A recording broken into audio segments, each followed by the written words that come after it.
Muy bien. Mientras los niños salen,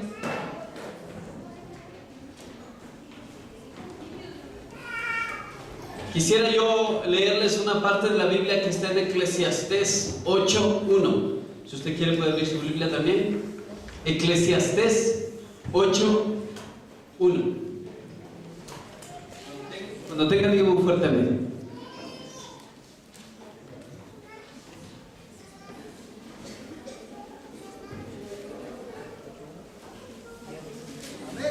Cuando tenga, diga amén, por favor.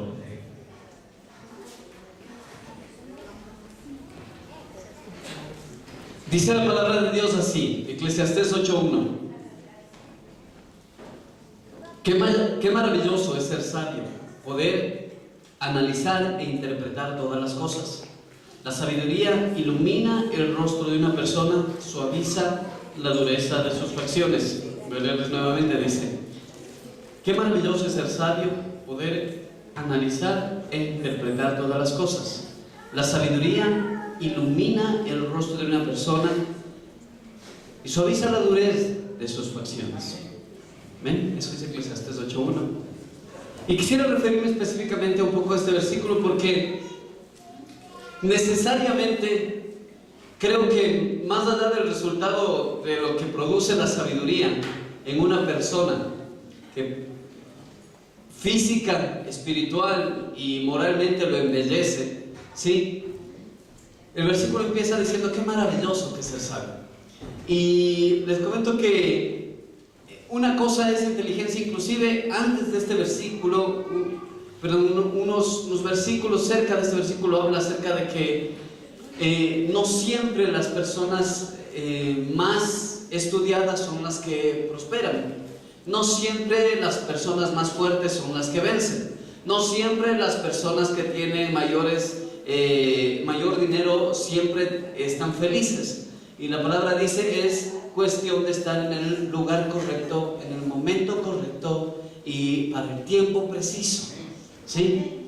Y cuando yo leía esto, y es importantísimo poder saber y entender de que es increíble ser sabio, porque eso es una cualidad de Dios. La sabiduría no proviene de estudiar, de leer, de conocer, sino que la sabiduría proviene de Dios. Y es como el gozo, ¿no es cierto? Yo alguna vez les había preguntado y les había dicho, ¿la felicidad se compra? Y sí se compra la felicidad. Yo con dinero puedo comprarme un carrazo del año afuera, un 4x4 y me pongo triste. No, me pongo feliz. El problema es que la felicidad no dura y el gozo sí. Y esa es la diferencia entre tener gozo y felicidad. Y los ricos, claro que pueden ser más felices, sí pueden ser más felices, porque con la plata se compran lo que sea, viajan a donde sea, y eso te hace feliz, no te hace nadie. Dice, chuta, qué relajo, me voy a Miami, ¿no es cierto? O si me voy a Europa, qué iras, ¿no es cierto? No, nadie dice así, ¿no es cierto? Se ponen felices, contentos porque van a conocer otra ciudad o otro país, ¿no es cierto? Pero no compra el gozo. Igualito es con la sabiduría y la inteligencia. Cada uno de ustedes puede tener un montón de inteligencia. Podemos conocer millones de cosas, podemos entender millones de cosas, ¿sí? Pero si no tenemos sabiduría, es muy difícil que podamos ser efectivos en cualquier cosa que hagamos. Por eso es importantísimo darle un peso increíble a la sabiduría, ¿sí? Es un don de Dios, eso proviene solamente de Dios. Y quisiera yo que esta mañana hablar específicamente de algo que tiene que ver con la sabiduría, y es ¿qué distingue a un hombre común y corriente de un hombre efectivo en el ministerio, en su casa, en su vida, en su trabajo? ¿Qué es lo que distingue a un hombre común y corriente, a una mujer común y corriente, de un hombre especial, de una mujer especial, de un hombre, de una mujer que iluminan el lugar donde están, que siempre están de victoria en victoria y aunque sean derrotados siguen hacia adelante? ¿Cuáles son las cosas que hacen que una persona pueda ser diferente? Y usted se ha preguntado muchas veces, se ha dicho, creo, yo me lo he dicho muchas veces, ¿por qué? Y antes yo me acuerdo, bueno, yo me voy a acordar de algo por ahí, pero yo antes solía decir, ¿por qué a otras personas les va bien? ¿Por qué a mí no me va bien? No necesariamente en el aspecto económico, sino en el aspecto tal vez espiritual. Y yo de chiste les contaba, yo esto ya creo que les he dicho, pero les voy a decir otra vez, yo de chiste le decía, bueno, no de chiste, yo le decía en serio, pero ahora me causa un poquito de chiste, le decía al Señor, Señor, ¿por qué utilizas a Billy Graham y no me utilizas a mí? O Señor, ¿por qué utilizas a Marcos Witt y por qué no me usas a mí? Entonces uno siempre piensa que el resto de personas tuvo mejores oportunidades, tuvo mejores circunstancias de vida, tuvo mejores lugares para desarrollarse, nació en mejores familias, nació en mejores lugares, y por eso uno piensa que uno no puede ser usado de la misma manera. Ayer estaba escuchando una predicación de Emanuel Espinosa, que es el vocalista de Rojo. Mi esposa me obligó a escuchar, mi esposa me hizo escuchar, y el asunto es que él decía, mire, yo no llegué acá por casualidad. Él decía, yo cuando tenía 11 o 13 años, me tocó ir a una iglesia pequeñita en un lugar muy pequeño donde mi papá estaba pastoreando. Mi papá estaba encargado de ahí. Y cuando yo llegué, tenía 3 tambores y tenía un plato bien viejo y doblado, y eso me servía para tocar y alabar al Señor con el hermanito que tocaba la guitarra. Luego el hermanito que tocaba la guitarra le tocó irse a la ciudad por trabajo. Y yo tuve que quedarme solo, así es que las personas me dijeron, bueno, no se escucha muy bien solamente alabando con la batería, así es que, ¿qué te parece si tocas la guitarra? Yo aprendí a tocar la guitarra, por necesidad. Y después cuando empecé a tocar la guitarra, dice, tuve mi mejor escuela, 2 hermanitas que cantaban al mismo tiempo, la una por donde quiera, y la otra por re. Y me tocaba acomodarme a como ellas cantaban. El coro le subían, le bajaban los tonos, y yo tenía que acomodar las notas. Y ahí es cuando aprendí, esa fue mi escuela, dice. ¿Sí? Después cuando empecé a tocar con Marcos Witt, él dice que de repente le estaba tocando y el Marcos le regresaba a ver bravísimo y tocaba el piano, pam, pam, pam, pam, estás desafinado. Y de ahí otra vez seguían. Y seguían tocando, y después a media canción otra vez, tan, tocaba el piano y decía, estás mal. Y dice hasta que llegó un punto a los 8 meses que Emanuel Espinosa dijo, no quiero más, voy a salirme de aquí. Y antes de salirse dijo, pero mejor voy a hablar con Marcos a ver qué dice. Y se acerca a Marcos Witt y le dice, verás Marcos, no me gusta que todo el tiempo me estés habla y habla y habla de lo que no puedo hacer. Y me estés solo gritando y gritando y gritando y gritando. Ah, cierto, le dice, yo te estaba gritando, lo que pasa es que la música está muy alta, dice, yo no pensé que te estaba gritando. Total es que se arreglaron las cosas y ahí se quedó en 10 años. ¿Qué trato de decirle, mi hermano? Es que muchas de las veces nosotros pensamos que la gente especial tiene que venir de un lugar especial, de un hogar especial, de una situación económica especial, de un sitio especial, tener una gracia especial, pero la verdad es que no es así. La verdad es que no es así. Muchos de nosotros sabemos, a los que Dios no nos ha permitido nacer en un hogar cristiano, y hemos sido tomados por la mano de Dios y sacados del mundo donde vivíamos, muchos de nosotros sabemos que Dios puede hacer maravillosas cosas con la gente que realmente está dispuesto. Y saben que a veces nos inundamos y nos quedamos debajo del agua desesperándonos porque decimos, Dios no me puede usar porque yo no vengo de una familia buena. Por ejemplo, Marcos Barrientos. Muchos le conocen a Marcos Barrientos, han escuchado la música, ¿no es cierto? Dicen que la familia de Marcos Barrientos es la más millonaria de todo México, una de las más millonarias de todo México. Los hermanos de él llegaban en Ferrari, llegaban así a la iglesia afuera parqueada. ¿Sí? Y alguien puede pensar, claro, es que él tenía el dinero suficiente para poder hacer su ministerio. Y la verdad es que no. Cuando nosotros preguntamos y preguntábamos a Marta Claudia, que es de la iglesia de él, Marta Claudia Mosquera, no sé si algunos le conocen, ha predicado algunas veces aquí, ella asistía a la iglesia donde hacía Marcos Witt, ella lo vio crecer en sus inicios y cantar en la alabanza desde que era un joven, un adolescente. Y ella nos contaba, mi esposa, que realmente Marcos Barrientos era una persona que realmente se metía en la presencia del Señor. Una persona muy humilde, muy sincera, que estaba dispuesta a entregar su vida por Dios. Y alguien puede pensar, tal vez esas son situaciones óptimas, pero no necesariamente, ¿sí? El mismo Emanuel Espinosa dice que él venía de una familia muy acomodada, ¿no es cierto? De una familia muy acomodada. Dice que todas las noches la mamá en 2 cuartitos pequeñitos acomodaba a 7 hermanos uno encima de otro, ¿no es cierto?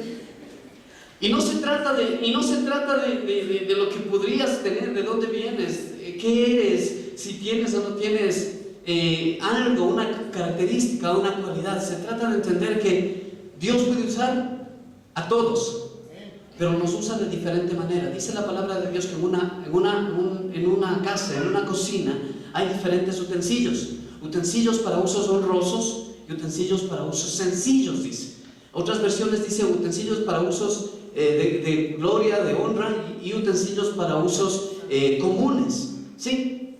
Todos somos usados y podemos ser usados por Dios, pero necesitamos entender, ¿sí?, lo siguiente, que Dios usa a las personas de manera diferente. ¿Por qué uno tiene más unción que otro? ¿Sí? ¿Por qué alguien trata de predicar y no puede? ¿Por qué alguien trata de cantar y no puede? ¿Por qué alguien trata de hacer algo o servir y no puede? Y es porque Dios usa a las personas de manera diferente. Y les voy a decir algunas cualidades, ¿sí? Son básicamente 4 o 5 cualidades de una persona que es efectivo en su casa, en su hogar, en su ministerio, en el espíritu, en la iglesia, donde va, donde entra y donde sale, es efectivo, comparado con una persona que no es efectiva, es una persona común y corriente. Vive porque el aire es gratis, en otras palabras, ¿sí? Una característica importantísima que usted debe aprender, mi hermano, es la tenacidad. Diga a su hermano que está a su lado, tenacidad. ¿Alguien sabe qué significa tenacidad? ¿Ah? Perseverante, ¿ya? ¿Qué más? Fuerte, constante, ¿qué más? Sincero, ¿qué más? ¿Ah? Transparente, esforzado, responsable, ya. Miren, les voy a leer la tenacidad de lo que para Dios es la tenacidad. Para Dios la tenacidad es, escuche bien, para Dios la tenacidad es: confía totalmente en el poder de Dios. Y parece un poco medio como, no, pues no puede ser un significado. No, es que sí, miren, la tenacidad, cuando tú confías totalmente en Dios, te hace hacer cosas locas, te hace hacer locuras, te da fuerzas para que tú puedas ir allá y aunque fracases, seguir y seguir y seguir y seguir. ¿Sí? 7 veces cae el justo y 7 se levanta, dice la palabra de Dios. ¿Sí? Entonces la tenacidad no es solamente porque la tenacidad, sí, entre comillas, la tenacidad humana vendría a ser la fuerza, el ímpetu, que una persona esté decidida a hacer las cosas, se esfuerce, haga las cosas, pero lo hacen sus fuerzas. Pero la tenacidad que proviene de Dios es diferente. Significa confiar totalmente en el poder de Dios. Cuando tú confías totalmente en el poder de Dios, estás completamente seguro de que lo que emprendas va a ser para bien, de que todo lo que emprendas va a prosperar. Y si algo no prospera, es para bien. La palabra dice: todas las cosas son para bien para aquellos que confían en Dios, para aquellos que aman a Dios, para aquellos que están con Dios. Si algo malo te pasa, está bien. Hay que aprender a dar gracias por lo bueno y por lo malo. Gracias, Señor, porque me ascendieron de trabajo. Gracias, Señor, porque me despidieron, porque tú tienes un trabajo mejor para mí. ¿Acaso Dios en su palabra no dice que nos llevará de victoria en victoria? Entonces, la tenacidad es confiar total y ciegamente en Dios. Si yo confío total y ciegamente en Dios, estaré seguro de que puedo hacer cualquier cosa con Él. Amén. Y quiero mostrarles algo en 1 Samuel 17, voy a leerles. Si pueden abrir su Biblia. 1 Samuel 17, versículo 45 al 47. 1 Samuel 17, versículo 45 al 47. Les voy a leer así. ¿Okay? En esta versión les voy a leer.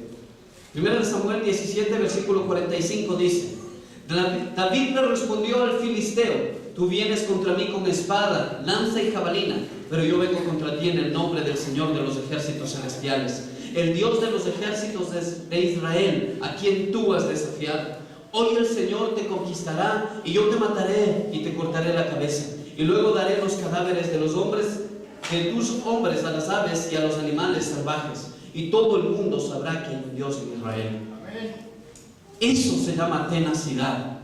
Confiar ciegamente en Dios, a sabiendas de que tienes un gigante enorme. Dice la palabra de Dios que, bueno, en nuestros tiempos dice que más o menos ese hombre medía 3 metros, Goliat. Ustedes saben la historia, no lo vamos a profundizar. Y David fue delante de él y le dijo: tú vienes contra mí con espada, lanza y jabalina, pero yo voy contra ti en el nombre de Dios de los ejércitos, a quien tú has venido a molestar. Eso es tenacidad, confiar ciegamente en Dios, a tal punto de que tú sepas de que lo que vas a hacer y vas a aprender va a prosperar. Y cuando te encuentres con las murallas enormes delante de ti, no tengas miedo. Murallas enormes pueden ser el miedo a fracasar, ¿no es cierto? Pueden ser el miedo a que los hijos no sigan la palabra de Dios.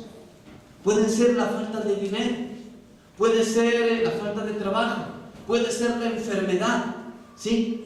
Pero si tú eres tenaz en Dios y puedes entender y confiar en lo que Dios ha dicho y en sus promesas, puedes morirte, ¿sí?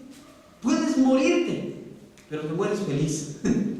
Mi suegro, antes de morir, unos días, no sé si días, no sé si semanas antes de morir, él decía: yo sé que mi Redentor vive. Amén.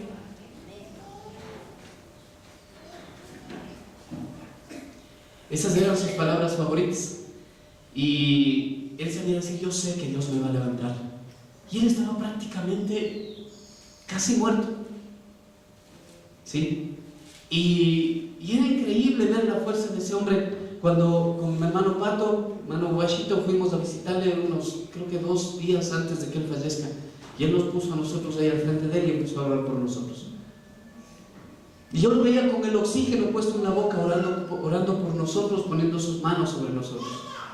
Y yo digo, a veces, para sacar la tenacidad de un hombre, de una mujer, se necesita estar en los lugares más difíciles, porque eso nos enseña a confiar y a depender de Dios. Si usted no confía en Dios ciegamente, usted jamás podrá ser un hombre o una mujer tenaz. Y usted tiene que enseñar eso a sus hijos. Tiene que enseñárselo para que ellos tengan. La mejor herencia que usted pueda darles es la confianza que pueda tener en Dios, porque les podrá faltar cualquier cosa, pero si tienen a Dios, sus hijos van a prosperar. Aunque parezca que no, aunque parezca que se van al abismo, aunque parezca que están sumidos en lo más profundo de los pecados, si usted les enseña a confiar en Dios y los sigue y los sigue y los sigue y ora por ellos van a ir y van a triunfar en la vida. ¿Por qué? Y no me refiero a triunfar económicamente, porque todo el mundo cuando habla de triunfar piensa en el dinero. No es así. Hay un montón de gente riquísima que no es feliz, no tiene gozo. Tenacidad, confiar totalmente en el poder de Dios. Dice un significado de la tenacidad, les voy a leer un significado de la tenacidad. Dice: la tenacidad es la confianza o la fuerza que mueve a una persona a continuar con su empeño y sin desistir en la obtención de un fin. Segunda cualidad importante para un hombre o una mujer que quiere ser una persona de victoria, y es la integridad. ¿Sí? Dígale a su hermano que está a su lado: integridad. Integridad. Yo quiero leerles también una parte de la palabra. Esto está en Job. Si alguien puede también abrir sus Biblias y mirar Job. Job 1:8. A mí me encanta este versículo, o estos versículos que van de Job 1:8 hacia abajo, porque es una de las pocas veces en las que la palabra de Dios habla del estado celestial. ¿Qué es lo que está pasando justo en el trono del Señor? Y parece una historia, y miren lo que dice Job 1:8, dice así. Y les voy a leer desde el 6 para que un poco analicemos. Dice así, Job 1:6. Un día los miembros de la corte celestial llegaron para presentarse delante del Señor, y el acusador, Satanás, vino con ellos. El Señor le preguntó a Satanás: ojo, estamos en el reino de los cielos, estamos frente al trono de gracia, de gloria, ¿no es cierto? ¿De dónde vienes? Satanás contestó al Señor: he estado recorriendo la tierra y observando todo lo que ocurre. Entonces el Señor le preguntó a Satanás: ¿te has fijado en mi siervo Job? Es el mejor hombre en toda la tierra. Es un hombre intachable, de absoluta integridad, tiene temor de Dios y se mantiene apartado del mal. Y quisiera yo leerles, y me fijé justamente en Job, porque la vida de Job es impresionante. El libro de Job empieza diciendo todas las posesiones que tenía Job, entre sus 7 hijos, 3 hijas y un montón de posesiones. Era el hombre más rico de esa región. Era un hombre millonario. Y dice que un día en el cielo estaban ahí, Dios estaba por ahí, llamó a sus ángeles y vinieron los ángeles y con ellos vino Satanás. Y le dijo, ¿no has visto a mi siervo Job? No hay hombre como él en toda la tierra. Y Satanás le dijo, pero es porque no le has topado, le has prosperado, le has dado todo, ¿cómo no te va a ser fiel? Entonces Dios le dice, a ver, ok, listo, probemos. Entonces ve y Satanás le dice, si le quitas todo lo que él tiene, entonces él te va a maldecir. Entonces él coge y después ustedes saben la historia, va y hace que mueran sus hijos, sus hijas, le roban sus camellos, le roban sus burros, cae fuego del cielo, dice, y quema todas sus ovejas, ¿sí? Y se queda sin nada, ¿sí?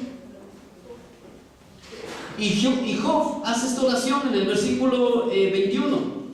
Desnudo salí del vientre de mi madre y desnudo estaré cuando me vaya. El Señor me dio lo que tenía y el Señor me lo ha quitado. Alabado sea el nombre del Señor. Y es increíble cómo Job permanece fiel. Luego otra vez hay una reunión celestial y en el cielo está Dios nuevamente con sus ángeles y llega Satanás. Y Dios le vuelve a refregar en la cara a Satanás y le dice, ¿no has visto a mi siervo Job? En el capítulo 2. ¿No has visto a mi siervo Job? No hay hombre como él en la tierra. Aunque tú me inclinaste a quitarle todo lo que él tenía, él sigue siéndome fiel. Y Satanás otra vez, astuto como es él, dice, pero es porque no has tocado su vida. Claro, cualquier hombre hace lo que sea por salvar su vida. Si toca su vida, entonces él vas a ver que él te va a negar y él va a maldecirte. Entonces Dios una vez más le dice así, pues ven, anda y pruébalo. Nada más no lo mates. Y dice que Satanás lo metió con un montón de llagas desde la cabeza hasta los pies. Y Job estaba destruido. Su dolor era impresionante. Había perdido sus hijos, había perdido su dinero y encima más estaba enfermo. Y quién sabe, él pensaba que se iba a morir. Job hace una oración desesperada, ¿sí? Y empieza a maldecir el día en que él nació. Pero jamás, dice la palabra de Dios, jamás él dijo nada en contra de Dios. Y miren, esto se llama integridad. Para muchos la integridad es lo que tú dices, tú haces. ¿Estamos de acuerdo? Es sencillo ser un cristiano de aparador. ¿A cuántos les ha pasado que ustedes ven un pastel riquísimo, pero riquísimo en la panadería, ¿no es cierto? Y se lo compran. Y cuando le compran y le parten en la casa, ha sido de café. Y ustedes saben que los pasteles de café no son dulces, o sea, son fuertes de sabor. A mí me pasó una vez, yo vi una pasta que rica, le compro, y carísima, era por el CCI, creo que era. Como $3 o $4 costaba. Qué rico, qué ganas de comer, ya me quería que me pasan. Me pedí con, creo que una cola o algo de eso, no me acuerdo. Y cuando voy a comer, fuertísimo el sabor a café. No lo comí creo que 2 o 3 pedacitos por ahí, y nada más. Y es facilísimo ser un cristiano de aparador, ¿estamos de acuerdo? Un cristiano que se sacude bien, se viste bien bonito y se pone en un aparador a la vista de todos, ¿cierto? Y todo el mundo lo pasa bien y dice, ay, el hermanito o la hermanita, ¿no es cierto? ¿Sí?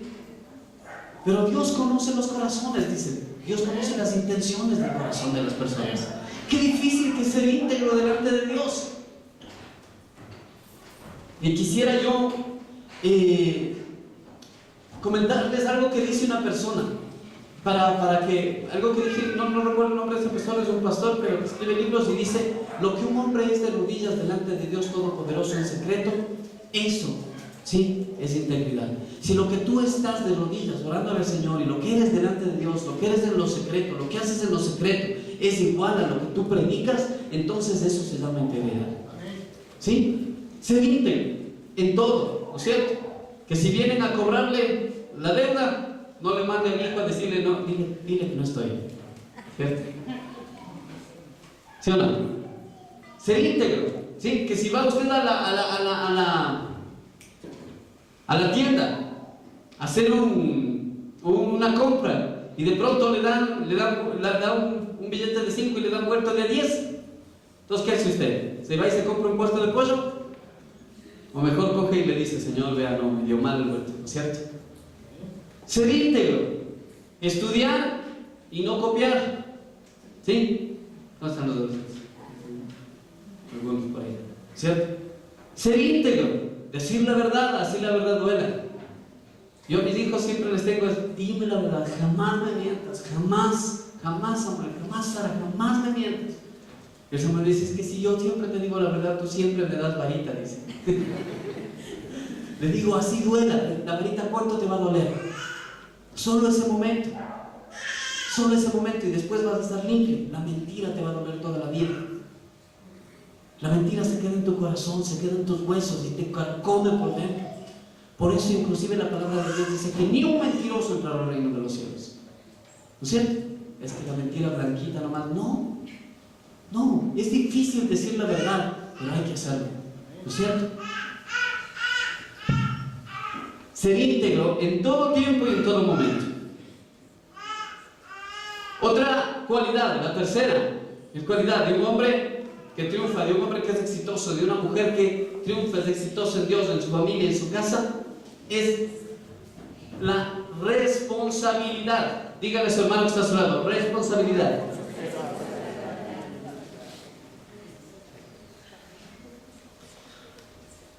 ¿Qué piensan que es la responsabilidad? ¿Alguien sabe lo que es la responsabilidad? Yo les comento que encontré esto en un diccionario y les voy a comentar lo que dice que es la responsabilidad. Dice, responsabilidad es la capacidad para responder al asumir un cargo u obligación.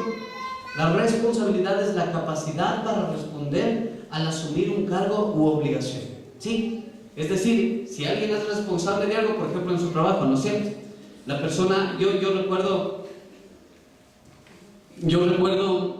nosotros trabajamos implementando un sistema en Catamayo, en Loja, en un camal, en el camal del municipio. Y ahí cada persona que trabajaba ahí tenía una responsabilidad. Entonces la primera persona era la persona que recibía los animales y tenían una balanza así bonita donde metían el ganado, pesaban el ganado y le ponían un arete en la oreja, y de ahí entraba a las bodegas, que se digo, a los corrales. Y de los corrales había otro responsable diferente al que recibía los animales. Había otro responsable que era el responsable de noquear al animal, de noquear al animal, solo noquearlo, ¿no es cierto? O sea, es decir, cogían una especie de, es medio feo, un coso así grandote, y ponían como 200 voltios y le ponían en la cabeza a los cerdos. Entonces ponían la cabeza y le daban un choque eléctrico, entonces el cerdo se quedaba en el piso inconsciente, ¿sí? Y lo mismo con el ganado. Entonces en el ganado tenían una especie como de arma, como pistola así, un tubo así de este porte, le ponían aquí en la cabeza y le disparaban una bala y le noqueaban con eso en la cabeza para poder después de hacer carne. Y creo que va a ser paralizado, pero yo sí voy a hacer una carnita.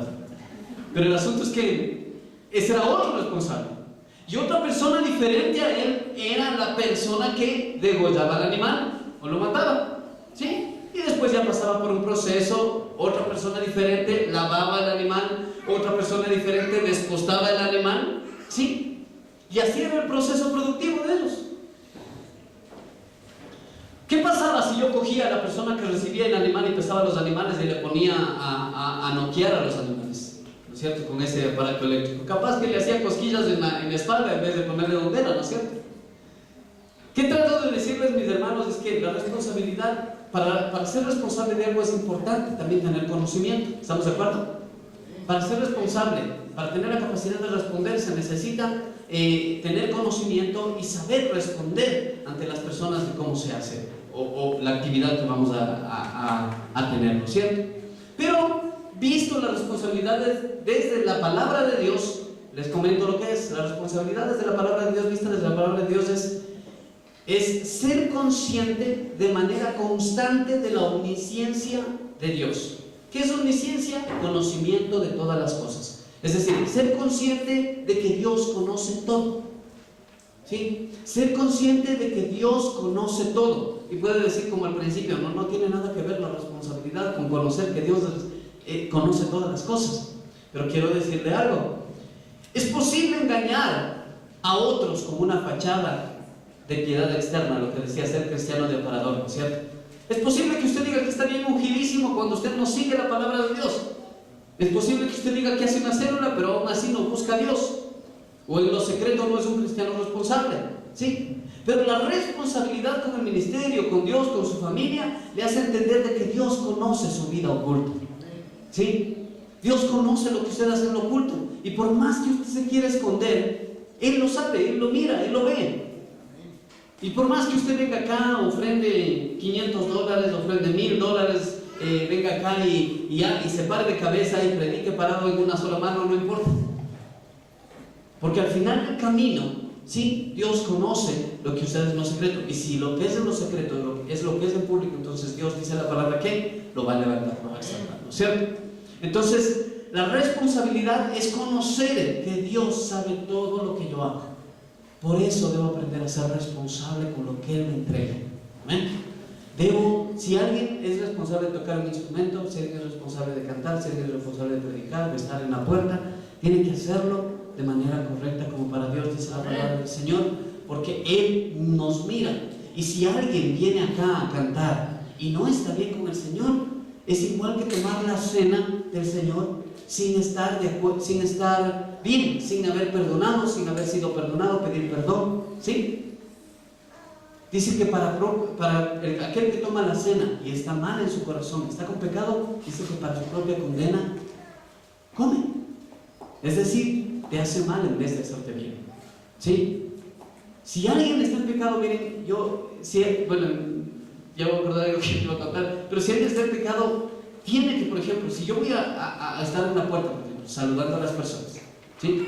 Y yo sé que estoy enojado con mi esposo, con mi esposa, con mis hijos, o con quien sea, no importa, ¿sí? Debo ir y pedir perdón, ¿sí? Y arreglar mis cuentas antes de estar ministrando en la puerta, aquí, parado, predicando, donde sea, ¿sí?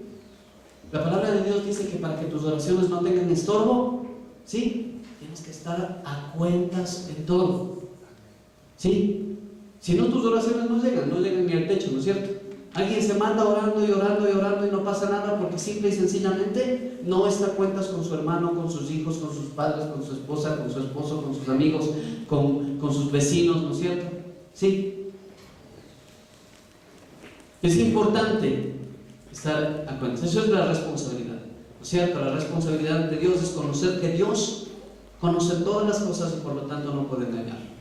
¿Sí?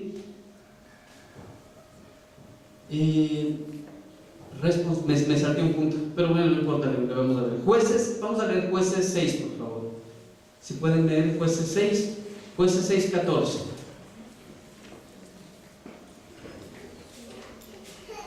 Y aquí habla la historia, y ya para ir rápido terminando en estos 10 minutitos. Miren lo que dice la historia. Aquí Jueces 6, 14 y 16, haciendo referencia a la responsabilidad. Jueces 6, 14 al 16. Dice así: entonces el Señor lo miró y le dijo, habla de Gedeón, ¿no? Por si acaso, es la historia de Gedeón. Ve tú con tu fuerza que tienes y rescata a Israel de los madianitas. Yo soy quien te envía. Pero Señor respondió Gedeón, ¿cómo podré yo rescatar a Israel? Mi clan es el más débil de toda la tribu de Manasés, y yo soy el de menor importancia de mi familia. El Señor le dijo, yo estaré contigo y destruirás a los madianitas como si estuvieras luchando contra un solo hombre. Miren, bueno, para los que conocen la historia no vamos a leer todo, pero les cuento, este es lo que le dijo Dios a Gedeón. Pero después de esto Gedeón cobra fuerzas y Gedeón reúne un ejército de muchísimas personas, casi 30 mil personas, no recuerdo el número aproximado, y dice que salen a la batalla. Y cuando dicen que también los enemigos del pueblo de Israel se reúnen, entre tribus hacen un montón de alianzas y empiezan a salir casi más de 100,000 hombres a encontrarse con israelitas. ¿Y saben lo que sucede? Gedeón dice que Gedeón está con el ejército caminando hacia adelante y Dios le dice, aguántate, son demasiados. Son muchas las personas que van contigo a la batalla y yo no quiero que después digan que por ustedes ganaron la batalla. ¿Y qué es lo que pasa? Entonces, Gedeón sale con todo su ejército Y dice que Dios le dijo: tienes demasiados guerreros contigo. Si dejo que todos, esto está en el versículo Jueces 7:2.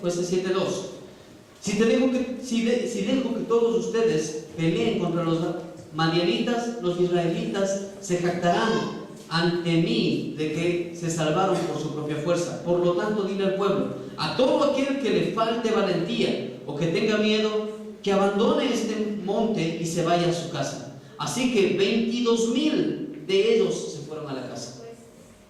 ¿Cierto? 22,000. Después de que Gedeón les dijo: a ver, vean, aguanten. Todos los que tengan miedo y no quieran luchar, váyanse a la casa. Y dejaron solamente el polvo, ¿no es cierto? Salieron corriendo como los dibujos animados y dejan solo el polvo. 22,000 personas. Y quedaron solo 10,000. Entonces estaban 32,000 personas. Y quedaron solo 10,000 dispuestos a pelear. Pero el Señor le dijo a Gedeón: todavía son demasiados, hazlos descender al manantial y yo los pondré a prueba para determinar quién irá contigo y quién no. Cuando Gedeón bajó con sus guerreros hasta el agua, el Señor le dijo: divide a los hombres en dos grupos. En un grupo ponga a todos los que beban agua en sus manos, lamiéndola como lo hacen los perros, y en otro grupo ponga a todos los que se arrodillen para beber directamente del arroyo. Y dice la palabra que solo 300 hombres bebieron el agua con las... Solo 300 hombres bebieron con las manos. Los demás se arrodillaron para beber con la boca del arroyo. Entonces el Señor le dijo a Gedeón: con estos 300 hombres rescataré a Israel y tendré la victoria sobre ellos. Miren qué increíble que es, ¿no? De un ejército de 32,000 manda 22. Después dice: son muchos. Quedan 10,000, y de los 10,000 manda a 9,700 hombres a la casa otra vez. Y dice: con estos 300 hombres, ahora sí, con estos 300 hombres vamos a vencer a miles de allá. Porque no quiero que anden diciendo que ustedes se salvaron por sus propias fuerzas. ¿Sí? Entonces miren, la responsabilidad que Gedeón tenía era increíble. Él pudo decir: a ver, Señor, no me quites, no seas malito, no me quites los soldados. ¿Cómo voy a ir a batallar contra 100,000 con 10,000 hombres? No puedo. Y encima más Dios le quita después 9,700 más.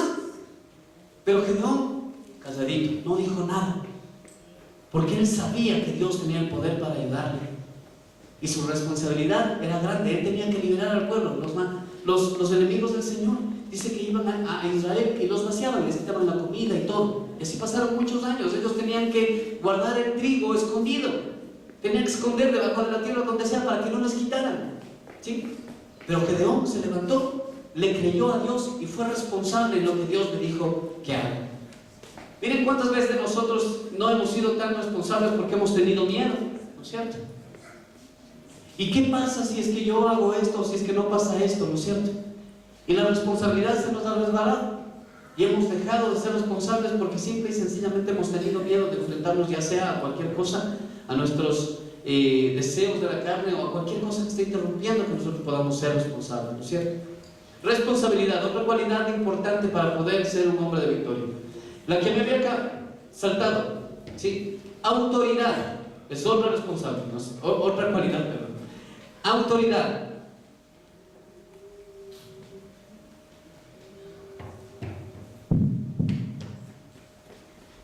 Autoridad. Y quisiera leerles Primera de Reyes 17. Primera de Reyes 17, del capítulo 17, versículo 2 al 10. Primera de Reyes 17, 2 al 10. Y dice así: después del Señor le dijo a Elías: vete al oriente y escóndete junto al arroyo de Kerit, cerca de su desembocadura en el río Jordán. Bebe del arroyo y come lo que te den los cuervos, porque yo les he ordenado que te lleven comida. Entonces Elías hizo lo que el Señor le dijo y acampó junto al arroyo de Kerit, al oriente del Jordán. Los cuervos le llevaban pan y carne por la mañana y por la noche, y él bebía del arroyo. Sin embargo, poco después el arroyo se secó porque no había llovido en ninguna parte del reino. Luego el Señor le dijo a Elías: vete a vivir a la aldea de Sarepta, que está cerca de la ciudad de Sidón. Yo le he ordenado a una viuda de allí que te alimente. Elías se dirigió a Sarepta, y cuando llegó a las puertas del pueblo vio a una viuda juntando leña y le dijo: por favor, ¿podrías traerme un poco de agua en una taza? Miren, la autoridad vista desde los propósitos de Dios, desde la palabra de Dios, significa el encargo o misión viene de Dios y no de uno mismo. El encargo o misión viene de Dios y no de uno mismo. Y dirán también: ¿qué tiene que ver la autoridad con la misión que me dan? Claro que tiene que ver. Lo que sucede es que tú no puedes emprender una misión que Dios te entrega. No puedes ejecutar un ministerio que Dios te da si no has entendido que la autoridad solamente proviene de Dios. ¿Sí? Cuando tú entiendes que Dios tiene la autoridad para hacer cualquier cosa, puedes emprender lo que sea y puedes encargarte de cualquier misión que Dios te quiere encomendar, por más grande o pequeña que ésta sea. ¿Sí? Y para ir terminando, voy a decir la última, que es la humildad. ¿Sí? La humildad es el último punto que hace a una persona que sea victoriosa y no fracase. La humildad, y creo que todos estamos relacionados con el tema de la humildad. La humildad significa, sí, simplemente, yo digo hacer lo que la palabra de Dios dice. Cuando Dios llama y en su palabra dice: sean santos como yo soy santo, también llama y dice: sean como yo soy. Aprendan de lo que yo he sido, aprendan de lo que me ven a hacer a mí. Y persona más humilde que Jesús no vamos a encontrar. ¿Sí? Una persona dispuesta hasta el último a servir a Dios, de tal punto de que cuando le están crucificando a Jesús, Él dice: perdóname porque no saben lo que hacen. Que cuando lo querían, dice que cuando dio de comer por primera vez a mucha gente en una predicación, cuando multiplicó los panes y los peces, dice que después de eso la gente quería volverlo rey. Y dice que la gente estaba como planeando cogerlo y decirle: queremos que sea nuestro rey. Porque en ese tiempo los israelitas no tenían rey. ¿Sí? Entonces, ¿qué es lo que pasaba? Va a ser nuestro rey, decían. Y dice que Jesús, ¿sabe qué hizo? Se fue y se escondió. Dice que se fue a orar, solo porque él sabía que querían llevarlo para ser rey. Jesús en otras ocasiones, durante su adolescencia, todo el tiempo obedeció a sus padres. Amén. A tal punto de que fue carpintero. ¿Sí? Servía y hacía las cosas. Todo el tiempo, jamás Jesús intentó vanagloriarse de ninguna cosa, de absolutamente nada. Pero hoy es difícil ser humilde, porque ahora bien, yo me ponía a ver, y de pronto no sé si vale la pena contarles, pero hoy todo el mundo es globalizado, toda la gente es bien globalizado. Yo le contaba a mis compañeros de trabajo y les decía: ¿por qué será que somos así?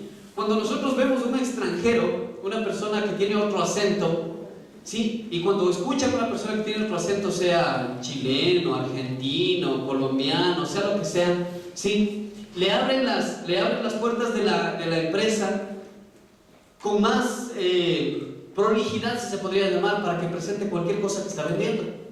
Porque creemos que por alguna extraña razón, que las personas extranjeras tienen un conocimiento más alto o más grande de lo que nosotros podemos hacer como ecuatorianos. No lo sé si es eso, no lo sé, pero yo he visto, por ejemplo, nosotros tenemos un conocido que él vende un sistema, él es chileno, y él cuando va a las empresas a ofrecer el sistema, le ponen, le abren las puertas, le hacen sentar, le tratan súper bien, ¿no? Y él nos contaba y nos decía: pero mi problema es que yo vendo un producto ecuatoriano, es un software ecuatoriano, es un chileno que vende un software ecuatoriano. Y cuando yo estoy haciendo la presentación, les digo que el software es ecuatoriano, es como que la gente se desanima así totalmente. Entonces la gente lo ve chileno, lo ve con su acento, con todo, y espera que sea algo de afuera, algo del extranjero, ¿no es cierto? Y yo le preguntaba y le decía: ¿por qué será que somos así? ¿Por qué no confiamos en nuestros propios terruños, ¿no es cierto? Coterráneos, ¿no es cierto? ¿Por qué será que somos así? Cuando vemos a alguien extranjero pensamos que vale o es más. ¿Por qué será, le decía a un amigo, que cuando vienen a presentarnos un sistema informático, por ejemplo, será que de pronto si viene: vea, patroncito, le vengo a presentar un software informático, que dijeran: vea, a este deben el contrato de 10 millones, ¿no es cierto? No es así, no lo sé, no sé por qué extraña razón no es. Creo que nos falta un poco de personalidad a nosotros también. Creo que nos falta amar mucho más a nuestra raíz, amarnos a nosotros mismos un poco más. Pero hoy, ¿por qué les decía esto? Porque hoy en un mundo globalizado, en un mundo donde priman las marcas, donde priman las apariencias, hoy tienes que tener dinero, hoy tienes que vestirte de tal forma, hoy tienes que ponerte zapatos de marca, hoy tienes que ponerte diferentes cosas. Los adolescentes sufren mucho a veces con las cosas porque no se ponen lo que normalmente todos. Y si alguien se compra, por ejemplo, en su clase unos zapatos, hubo un tiempo una ola de estos, ¿cómo se llama? Los Converse. Eso, los Converse, exactamente. Y yo en ese tiempo me compré unas Venus. Y yo venía con mis Venus y todo el mundo venía con sus Converse, ¿sí? Y yo venía acá y una vez un chico, un joven, no voy a decir, pero es de esta iglesia, me dijo, ¿y qué son? Me quedó viendo los zapatos, oye, ¿son Converse? Le dije, no, son Venus. 3.50 el par. Y me dice, yo pensé que eran Converse. y claro, a mí me causó risa también, ¿no? No digo que esté mal, está bien, pero a donde voy es que buscamos las cosas, o sea, si alguien tiene algo, yo también quiero eso. Si alguien tiene esto, yo también quiero vestirme así. Algún momento también pasó que venía con los pantalones, acá mostrando el calzoncillo, ¿no es cierto? Sí. Yo no sabía cómo no se les caía las rodillas, yo creo que cosían el boxer con el calzoncillo a una altura determinada. Llegué a ver unos pantalones así, había unos pantalones en el centro que eran como boxer hasta aquí. Y de aquí para abajo era jean. Entonces ya no tenía que ni siquiera ponerse calzoncillo. Era directo. Y todo el tiempo buscamos y aparentar y ser como el demás y que ya le vimos no sé si todavía seguirá de moda, pero ya vimos al Daddy Yankee que se viste de tal manera, entonces yo también quiero, ya le vimos que se pone la gorra así, yo también quiero, ya esto, yo también quiero, entonces, y muchos adolescentes ignorantemente, como yo en su momento, presionábamos a nuestros padres para que nos compren ciertas o cuales cosas, ¿sí? Yo presionaba mucho a mis padres cuando era adolescente para que me compren zapatos de marca, ropa de marca, y nos escudamos a veces detrás de, no, es que lo extranjero sí es bueno, eso sí aguanta. Algunas cosas sí, otras cosas no, ¿sí? Pero es importante entender y aprender que la humildad proviene de Dios.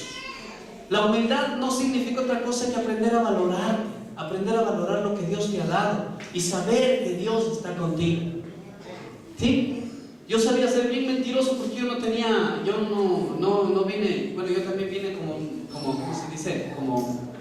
Como Manuel Espinosa, yo también vengo de una familia bien acomodada, ¿sí? En un cuartito chiquito nos acomodamos 4 hermanos y mis papás. La cocina era al lado del baño tapada con unas cosas así de madera. Y ahí vivíamos, ¿sí? Entonces, yo me recuerdo a veces venía acá a la iglesia hace años, estoy hablando de unos casi 20 años. Yo venía acá a la iglesia y en las células yo sabía esconder mis zapatos ahí en la casa de la Lore que hacíamos las células, sabía esconder mis zapatos porque estaban rotos así toditos así por acá. No tenía más, tenía que venir con esos, ¿qué más? ¿Sí?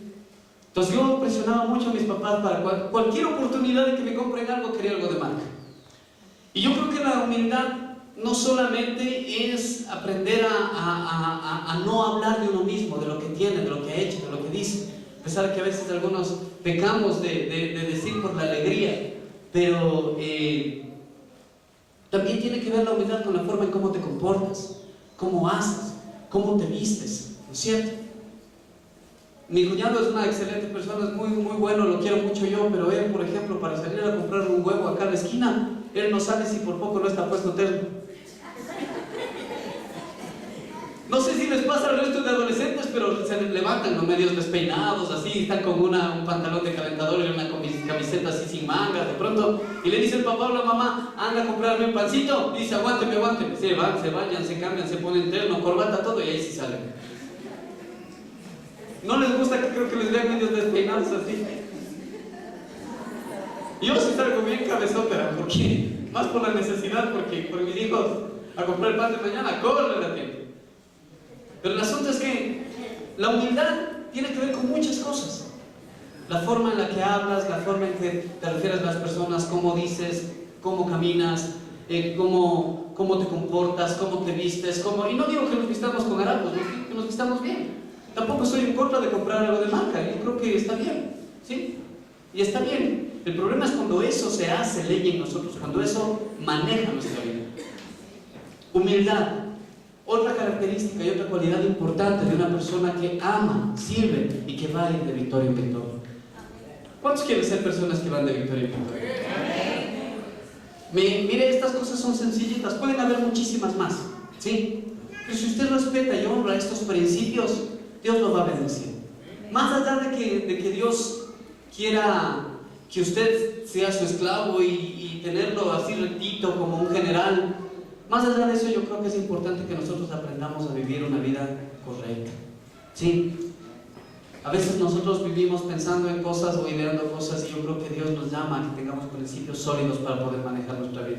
Yo les quiero comentar algo para poder terminar ya en un minutito, no sé si me he extendido de más, pero yo pasé por un momento de crisis muy fuerte estos 2 últimos años.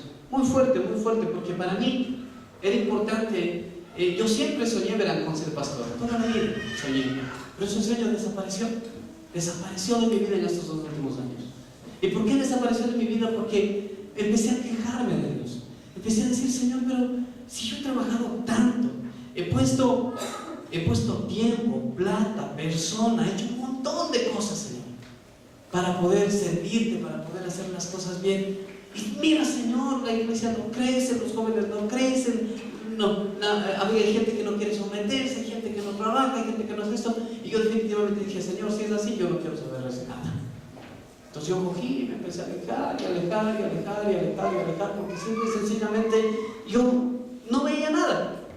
Pero ¿saben que Dios me enseñó a través de estos 2 años, en este tiempo, justo esos 2 años, por obra, eso digo es del Señor? Vino Marcia Vaquero, que es una coordinadora de jóvenes de la Iglesia del Pacto, a la cual nosotros pertenecemos.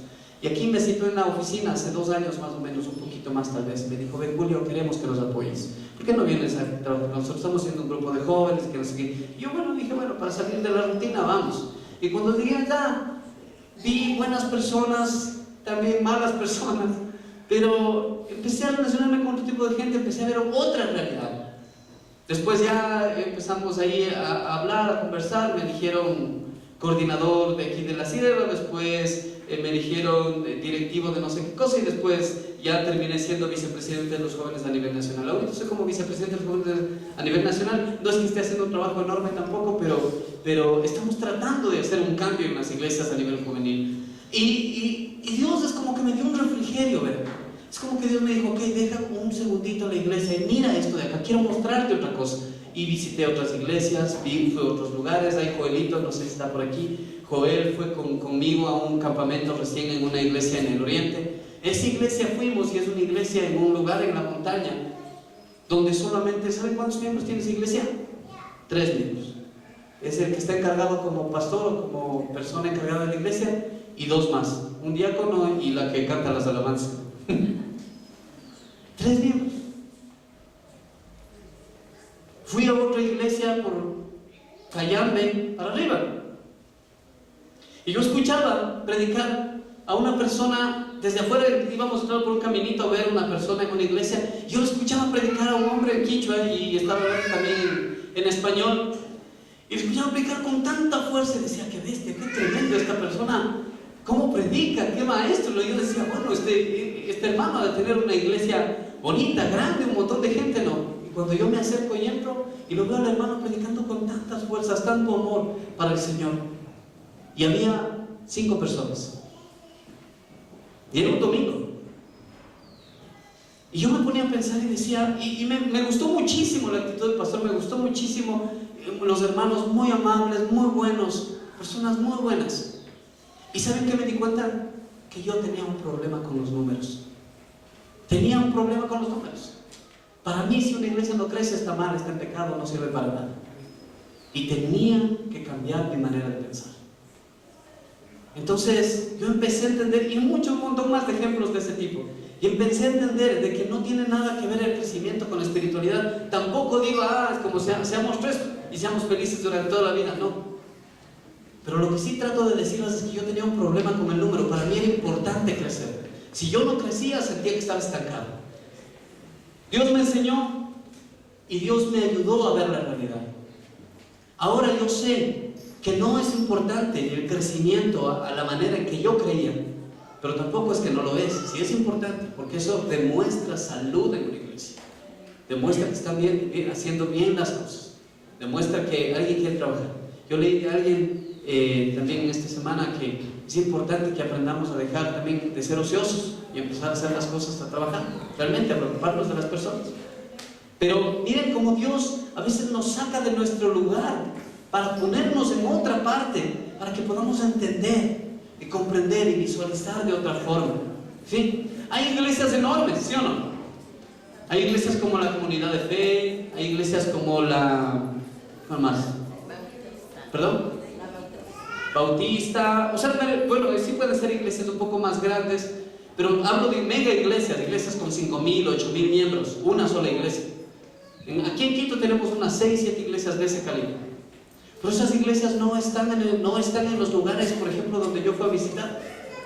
Cuando yo fui allá al oriente, en medio de la selva, literal, en medio de la selva, con mi esposa fuimos con Coelito también, en medio de la selva, una iglesia, para 3 personas. Y tenían cobertura de la iglesia del pacto. Eso es algo bueno, porque Dios nos llama a llegar a todos los lugares. Una mega iglesia, gigantesca iglesia, a veces está solo en las ciudades principales, porque hay gente, porque su objetivo y digamos que parte de sus objetivos es crecer y tener un gran número de personas. No digo que esté mal, está bien también, pero yo creo que también es importante preocuparse de aquellos de los cuales nadie se ocupa. Ahora, para terminar ya, yo he aprendido muchísimo en este tiempo y creo que Dios quiere enseñarnos también bastante a nosotros. Y creo que la sabiduría, como empecé diciendo, es importantísima para que usted sepa criar su familia y sepa criar sus hijos. Por lo tanto, es importante que ustedes puedan ser fieles, ser honestos, creer en el Señor y aplicar sus principios para que Dios los pueda bendecir, no solo a ustedes, sino a sus hijos. ¿Qué mejor herencia darle al hijo que crea en Dios, que ame a Dios con todas sus fuerzas? ¿Amén? ¿Qué mejor herencia que esa? Y yo les motivo a ustedes, mis hermanos y hermanas, a que todos podamos ver esto y vivir en esto. Amén. Que el Señor les bendiga, mis hermanos.